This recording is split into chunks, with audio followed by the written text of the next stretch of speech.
আসসালামু আলাইকুম প্রিয় শিক্ষার্থীবৃন্দ, স্বাগত জানাই সবাইকে আজকের অনলাইন ক্লাসে। মাহে রমজানের শুভেচ্ছা জানিয়ে শুরু করছি আমাদের আজকের ক্লাস। আজকে আলোচনা করব পদার্থবিজ্ঞান থেকে দ্বিতীয় অধ্যায়টা নিয়েছি আমি। দ্বিতীয় অধ্যায়ের একেবারে বেসিক টু প্রো লেভেল একটি ক্লাস হবে। প্রথমে আলোচনা করা হবে বেসিক, প্রত্যেকটা টপিক থেকে বেসিক আলোচনা করব। ধরে ধরে বেসিকগুলো নিয়ে কথা বলবো। তারপরে এসকিউ তো শর্ট কোশ্চেন। সাথে তো ম্যাথ থাকছেই। ম্যাথ ছাড়া তো আমাদের একটা অধ্যায় সম্পূর্ণ হবে না। ম্যাথ তো লাগবেই। ম্যাথ নিয়ে আলোচনা করা হবে। আমরা অনেক সময় এমসিকিউ যে বিষয়টা আছে, আমরা এমসিকিউ গুলোকে সেরকম গুরুত্ব দিই না এবং খুব কম করে পড়া হয়, যে কারণে আমাদের এমসিকিউতে ভালো রেজাল্টটা আসে না। তো সব মিলিয়ে তোমাদের জন্য একটা ফুল প্যাকেজ নিয়ে আমরা হাজির হয়েছি। আমাদের ফেসবুক পেজ থেকে, আমাদের ইউটিউব চ্যানেল থেকে তোমরা ক্লাসগুলো একযোগে করতে পারবা।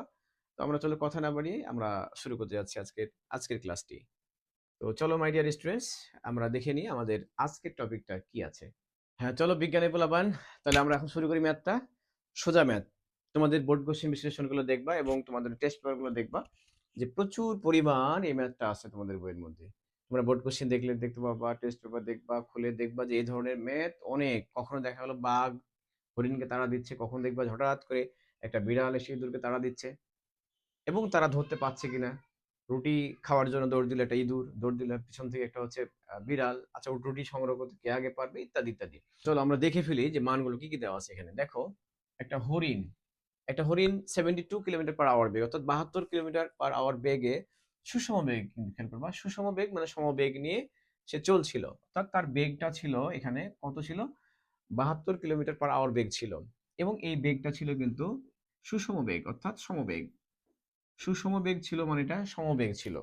আমরা যদি এই বেগটাকে যদি এটাকে যদি আমরা হচ্ছে 1000 দিয়ে গুণ করে দিই এবং এখানে যদি আমরা 3600 দিয়ে ভাগ করি, তাহলে আমরা এখান থেকে পেয়ে যাব 72 গুণ করলে হিসেব করলে কত, 20 মিটার পার সেকেন্ড পেয়ে যাব আমরা।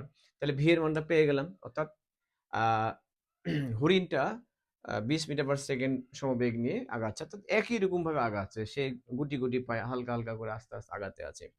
কিন্তু পেছনে লুকিয়ে ছিল একটা বাঘ। দেখো, বলছে বাট 75 মিটার পেছনে, অর্থাৎ 75 মিটার পেছনে গাছের আড়ালে লুকিয়ে ছিল এটা। এই বাঘ ছিল এখানে, অর্থাৎ তার মানে ও একটা চুপচাপ স্থির অবস্থায় ছিল। যেহেতু স্থির অবস্থায় ছিল, তার মানে তার আদিবেগ ছিল। আদিবেগটা কত ছিল, তার আদিবেগটা ছিল 0 মিটার পার সেকেন্ড। এবং সে কি করলো, এখান থেকে একটা ত্বরণ পেলো, ত্বরণে দৌড় শুরু করলো। সেটা হচ্ছে, ত্বরণটা ছিল 1.5 মিটার পার সেকেন্ড স্কোয়ার। অর্থাৎ ত্বরণ মানে কি, প্রতি সেকেন্ডে বেগ বৃদ্ধির হার। ও দেখো অনেকখানি আগে আছে, সেখান থেকে একই রকম ভাবে সে আগাচ্ছে।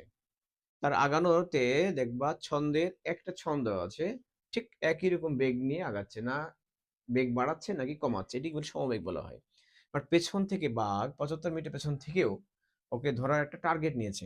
কারণ কি, ও জানে যে বেগ বাড়াইছে, অর্থাৎ প্রতি সেকেন্ডে বেগ বাড়বে। বেগ বাড়তে বাড়তে বাড়তে এক সময় কি তাকে ধরে নেওয়ার চেষ্টা করবে। এই হচ্ছে তার ত্বরণ, অর্থাৎ প্রতি সেকেন্ডে 1.5 করে তার বেগ বেড়ে যাচ্ছে, প্রতি সেকেন্ডে 1.5 মিটার করে তার বেগ বেড়ে যাচ্ছে।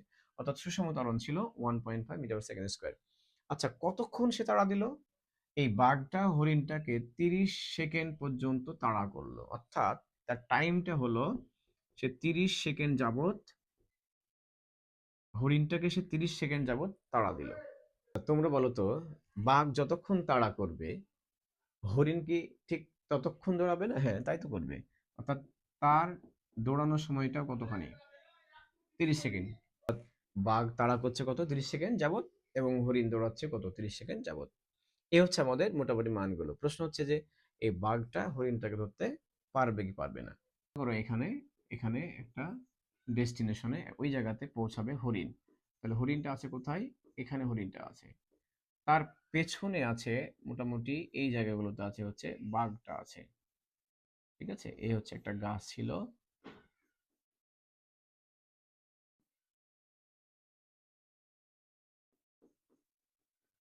এখান থেকে বাঘটা তখন তাড়া করলো। এখন যেটা ঘটনা ঘটবে সেটি হচ্ছে,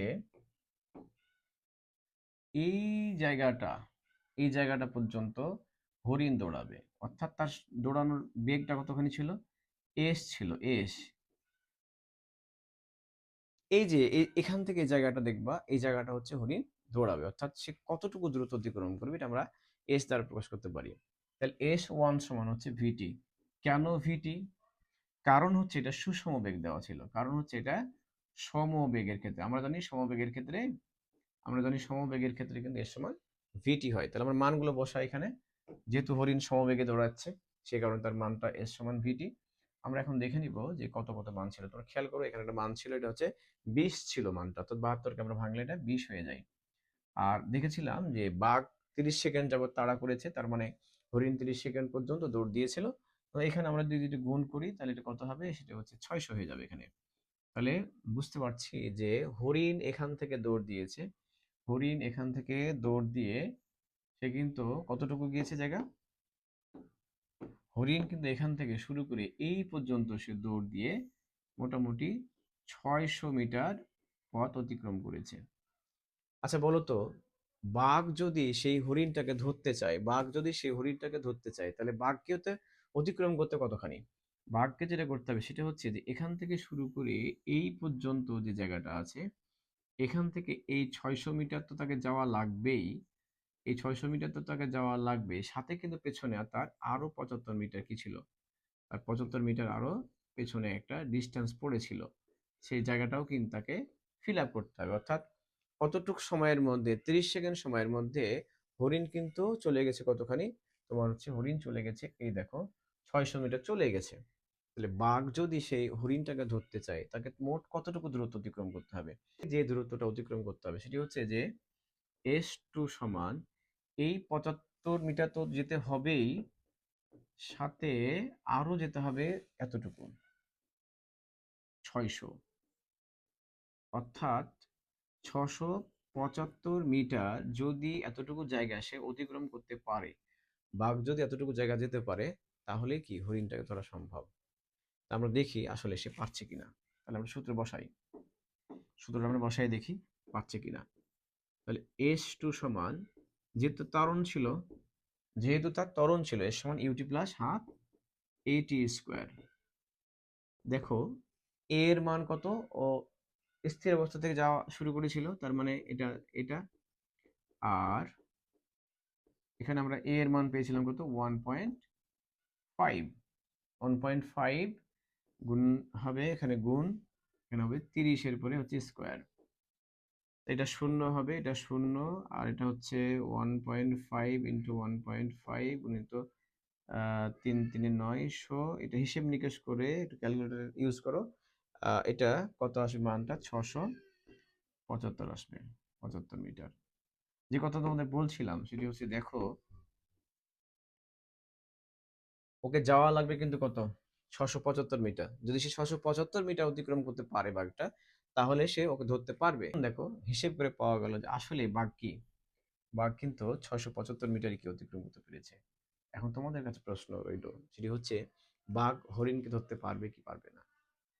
অ্যান্সার হচ্ছে অবশ্যই সুন্দরভাবে কি বাঘ হরিণকে ধরতে পারবে। এই ধরনের ম্যাথগুলো সমাধান করার জন্য তোমাদের যে কাজগুলো করতে হবে, জাস্ট একটা চিত্র আঁকতে হবে, বাস্তবে একটা চিত্র আঁকতে হবে। যদি তোমরা চিত্র আঁকতে পারো, ভালো হোক খারাপ হোক, মোটামুটি একটা যদি ভিজুয়ালাইজেশন করতে পারো, ঠিক তখনই তোমাদের জন্য এই ম্যাথগুলো হৃদয় দিয়ে অনুভব করা, বোঝা এবং পরীক্ষায় পারা সহজ হবে। তো ফিজিক্স হচ্ছে এটা বোঝার বিদ্যা, এটা মুখস্থ করে হবে না। আশা করছি তোমরা আমাদের আজকে ক্লাসটি উপভোগ করেছো এবং এই ম্যাথটি সম্পর্কে তোমাদের একটি ভালো স্বচ্ছ ধারণা হয়েছে। মাই ডিয়ার স্টুডেন্টস, তোমাদেরকে অসংখ্য ধন্যবাদ জানাচ্ছি আজকের ক্লাসটি উপভোগ করার জন্য। আমাদের পরবর্তী ক্লাসগুলো এই একই অ্যাটম সায়েন্স একাডেমি ডট রাজ এই পেজ থেকে এবং আমাদের atom science academy YouTube channel থেকে এই ক্লাসগুলো আপলোড করা হবে।